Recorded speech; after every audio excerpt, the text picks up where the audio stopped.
সকলোকে স্বাগতম জনাইছোঁ LPNMSR ইউটিউব চেনেললৈ। মৰমৰ বন্ধু বান্ধৱীসকল, আজি আমি সমাধান কৰিম ক্লাছ 7ৰ এক্সাৰচাইজ 10.5ৰ প্ৰশ্নকেইটা। চ' 1 নম্বৰ প্ৰশ্নটো কি কৈছে প্ৰথমে ইংলিছত চাই লোৱা। Construct triangle ABC of which angle A = 90 degree, BC = 8 centimetre and AB = 5 centimetre. আৰু অসমীয়াত কি কৈছে চোৱা, ত্ৰিভুজ ABCৰ কোণ A সমকোণ BC = 8 সেণ্টিমিটাৰ, AB = 5 সেণ্টিমিটাৰ, ত্ৰিভুজটো অংকন কৰা। অৰ্থাৎ চোৱা আমি কেনেকৈ অংকন কৰিম ত্ৰিভুজটো। Number 1ৰ solution. চ' আমাক কি কৰিব দিছে, ABC এখন ত্ৰিভুজ আঁকিব দিছে আৰু চোৱা দুটা বাহুৰ কি দি আছে, মাপ দি আছে আৰু এটা কোণৰ মাপ দি আছে। চোৱা ইংলিছত কি কৈছে চোৱা, ইংলিছত আমাৰ চোৱা এ কোণ কি কৈছে 90 ডিগ্ৰী বুলি কৈছে, আৰু অসমীয়াত কি কৈছে চোৱা কোণ এ সমকোণ। সমকোণ মানে কি চোৱা, যেতিয়া আমি কি কৰিম এটা ত্ৰিভুজ অংকন কৰিম আৰু ত্ৰিভুজৰ কি থাকিব, তিনিটা কোণ থাকিব হয়নে, তিনিটা কোণ আছে আৰু তিনিটা কোণৰ পৰা যদি এটা কোণৰ মাপ যদি কিমান 90 ডিগ্ৰী হয়, অৰ্থাৎ ত্ৰিভুজৰ তিনিটা কোণৰ মাপৰ পৰা যদি এটা কোণৰ মাপ যদি 90 ডিগ্ৰী হয়, তেতিয়াহ'লে আমি ত্ৰিভুজটোক কি বুলি ক'ব পাৰি, সমকোণী ত্ৰিভুজ বুলি ক'ব পাৰি। এতিয়া চোৱা আমাক কি কৰিব দিছে, BC 8 সেণ্টিমিটাৰ আৰু AB 5 সেণ্টিমিটাৰ, দুটা কি দি আছে, বাহুৰ মাপ দি আছে। যিহেতু চোৱা কি কৰিব লাগে, আমি এ কোণত 90 ডিগ্ৰী অৰ্থাৎ সমকোণটো আঁকিব লাগিব। সেইকাৰণে আমি এই BC বাহুটো নলৈ AB বাহুৰ জোখটো ল'ব লাগিব, কাৰণ AB বাহুৰ যদি জোখটো লওঁ তেতিয়াহ'লে কি কৰিব পাৰিম, আমি এ বিন্দুত এই সমকোণটো আঁকিব পাৰিম। চ' যিহেতু ইয়াত এটো নাই, এই বিন্দুত আমি কি কৰিব লাগিব, সমকোণটো আঁকিব লাগিব। সেইকাৰণে কি কৰা, এই AB বাহুৰ জোখটো প্ৰথমে ইয়াত আঁকি লোৱা। কিমান দি আছে চোৱা, AB = 5 সেণ্টিমিটাৰ হয়নে। প্ৰথমে কি কৰিবা, স্কেল পাত ল'বা, স্কেল পাতৰ সহায়ত 5 সেণ্টিমিটাৰ জোখৰ এডাল ৰেখাখণ্ড আঁকি লোৱা। প্ৰথমে 5 ক'ত আছে চোৱা, ইয়াত আছে 5 হয়নে।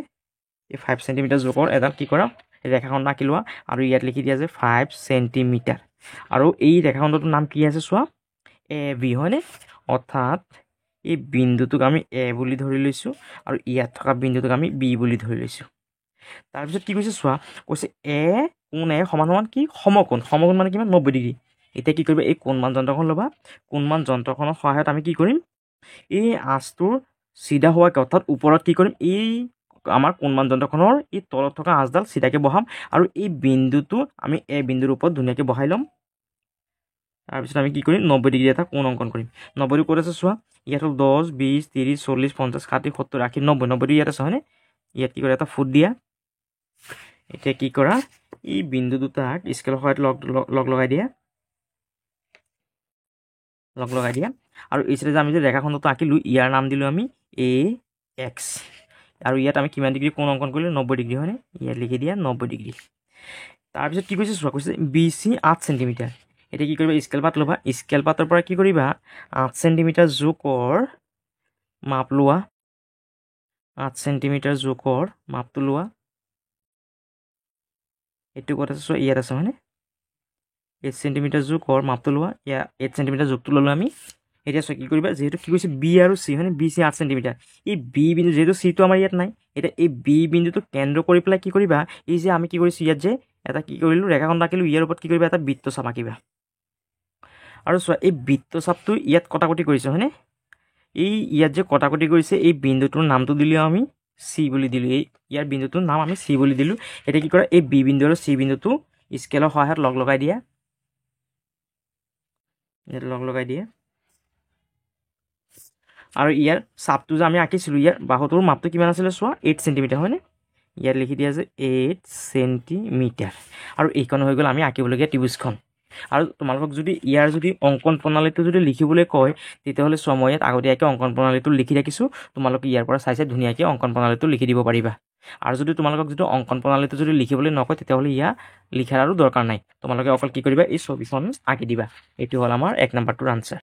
ইয়াৰ পাছত 2 নম্বৰটো চোৱা, the length of hypotenuse of a right angle triangle is 10 centimetre and another side is 6 centimetre, construct the triangle. আৰু অসমীয়াত কি কৈছে চোৱা, এটা সমকোণী ত্ৰিভুজৰ অতিভুজৰ মাপ 10 সেণ্টিমিটাৰ আৰু আন এটা বাহুৰ মাপ 6 সেণ্টিমিটাৰ, ত্ৰিভুজটো অংকন কৰা। চোৱা ইয়াত কি কৈছে, হাইপোটেনিউজ আৰু অসমীয়াত কি আছে চোৱা, অতিভুজ। এতিয়া অতিভুজ মানে কি চোৱা, অলপ আগত যে আমি ইয়াত যে ত্ৰিভুজটো আঁকিছোঁ, এই ত্ৰিভুজৰ অৰ্থাৎ সমকোণী ত্ৰিভুজৰ বিপৰীত বাহুটোক কি বুলি কোৱা হয়, অতিভুজ বুলি কোৱা হয়।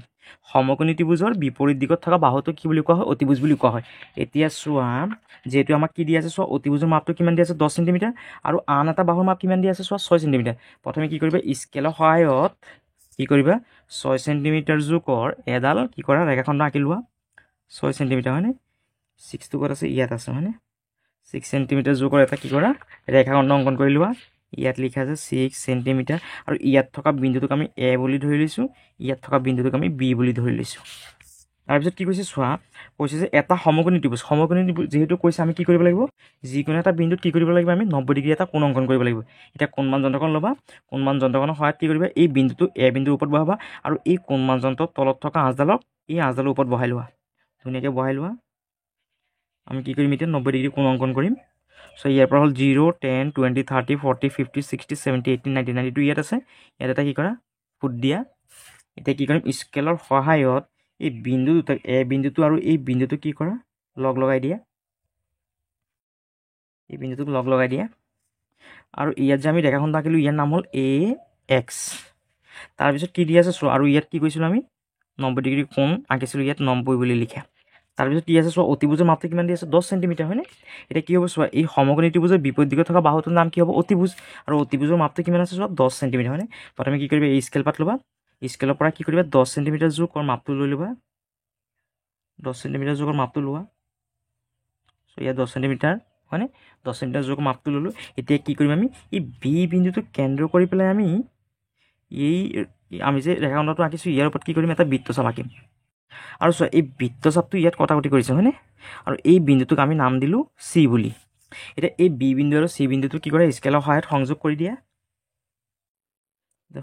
দিয়া সো আমি কি পাই গলো আমি এ বি চি আমি আঁকিবলগীয়া ত্ৰিভুজখন পাই গলো আৰু এইটোৱে হ'ল আমাৰ 2 নম্বৰৰ সলিউশন নাম্বাৰ 2ৰ সলিউশন আৰু ইয়াৰ যদি অংকন প্ৰণালীটো যদি লিখিবলৈ দিয়ে তেতিয়াহ'লে চোৱা মই ইয়াত আগতীয়াকৈ লিখি ৰাখিছোঁ তোমালোকে ইয়াৰ পৰা চাই ধুনীয়াকৈ অংকন প্ৰণালীটো লিখি দিব পাৰিবা এইটোৱে হ'ল আমাৰ 2 নম্বৰটোৰ আনসাৰ ইয়াৰ পিছত 3 নম্বৰটো চোৱা construct triangle PQR of which angle Q equal 90 degree PR equal 7.5 cm and PQ equal 5 cm আৰু অসমীয়াত কি কৈছে চোৱা ত্ৰিভুজ PQR ৰ কোণ Q সমান 90 ডিগ্ৰী PR সমান 7.5 cm আৰু PQ equal 5 cm ত্ৰিভুজটো অংকন কৰা অৰ্থাৎ চোৱা আমি যে 1 নম্বৰটো কৰিছিলোঁ এই 1 নম্বৰটোৰ নিচিনা 3 নম্বৰটো একেই অৰ্থাৎ চোৱা কেনেকৈ কৰিবা নাম্বাৰ 3ৰ সলিউশন আমি কি কৰিব লাগিব PQR ত্ৰিভুজ আঁকিব লাগিব আৰু Q কোণৰ মানটো কিমান দি আছে চোৱা 90 ডিগ্ৰী তেতিয়াহ'লে চোৱা Q ক'ত আছে ইয়াত ইয়াত আছে PR ইয়াত আছে PQ প্ৰথমে কি কৰিম এই PQ ৰেখাখণ্ডটো প্ৰথমে অংকন কৰিলোঁ আৰু ইয়াৰ জোখটো কিমান 5 সেন্টিমিটাৰ হয়নে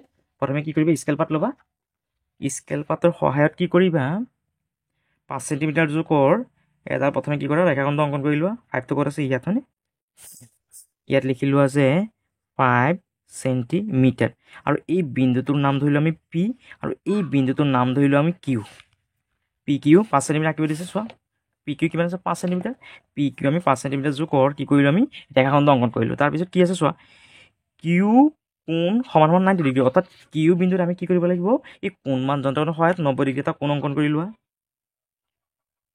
এই বিন্দুটো চিধাকে কি কৰে ইয়াত বহাই লোৱা ধুনীয়াকৈ 90 ডিগ্ৰী আৰু এই আঁচডালো চিধাকৈ বহাই লোৱা 90 ক'ত আছে চোৱা ইয়াৰ পৰা ইয়াত হ'ল 0 0 10 20 30 40 50 60 70 80 90 92 ইয়াত আছে হয়নে ইয়াত এটা কি কৰা ফুট দিয়া আৰু স্কেলৰে কি কৰা এই বিন্দু দুটাক সংযোগ কৰি দিয়া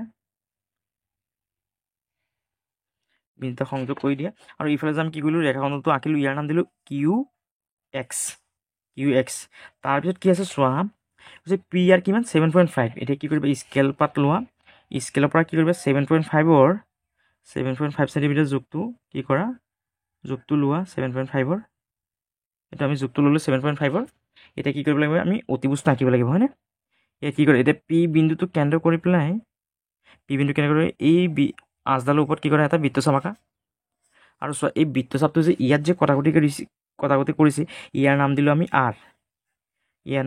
R আৰু ইয়াত কিমান ডিগ্ৰী আমি কোণ আঁকিছিলোঁ 90 ডিগ্ৰী ইয়াত লিখি দিয়া 90 ডিগ্ৰী এতিয়া কি কৰে স্কেলৰ সহায়ত এই P আৰু R বিন্দুটোক কি কৰে সংযোগ কৰি দিয়া P আৰু R বিন্দুটোক লগ লগাই দিয়ে আৰু এই অতিভুজটোৰ মাপটো কিমান আছে চোৱা 7.5 হয়নে ইয়াত লিখি দিয়া আছে 7.5 সেন্টিমিটাৰ আৰু এইখনে হ'ল আমি আঁকিবলগীয়া ত্ৰিভুজখন আৰু যদি তোমালোকক যদি ইয়াৰ যদি অংকন প্ৰণালীটো যদি লিখিবলৈ কয় তেতিয়াহ'লে চোৱা মই ইয়াত লিখি ৰাখিছোঁ আগতীয়াকৈ তোমালোকে ইয়াৰ পৰা ধুনীয়াকৈ চাই লিখি দিবা এইটোৱে হ'ল আমাৰ 3 নম্বৰটোৰ আনসাৰ স্যাৰ আৰু যদি তোমালোকৰ যদি ভিডিঅ'টো যদি ভাল লাগিছে তেতিয়াহ'লে চেনেলটো ছাবস্ক্ৰাইব কৰি দিবা আৰু কমেণ্ট কৰিবলৈ নাপাহৰিবা আৰু ভিডিঅ'টো শ্বেয়াৰ কৰি দিবা ধন্যবাদ